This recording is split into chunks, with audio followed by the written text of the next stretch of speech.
pag-ulan at pagbaha sa lansangan, marami sa ating mga kababayan ang na-stranded o walang masakyan. Kaya nagkaroon ng libreng sakay ang Manila Police District para sa ating mga commuters.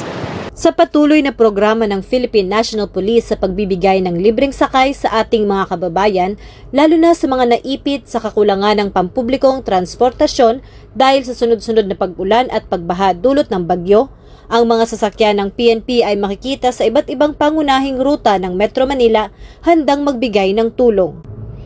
Tuloy-tuloy pa rin ang pagbigay serbisyo ng ating kapulisan, kaya naman ligtas na nailikas ang ating mga kababayan sa mga evacuation center areas sa buong Metro Manila. Patuloy namang bukas ang mga hotline at communication channels, lalo na ang 911 para sa mga emergency responses bilang tugon sa mga panawagan ng ating mga kababayan sa angmang panig ng Pilipinas. Mula dito sa Manila Police District, ako po ang inyong Police News Network Correspondent, Patrolwoman Maria Sara Bernales, alagad ng batas, tagataguyod ng Balitang Pulis.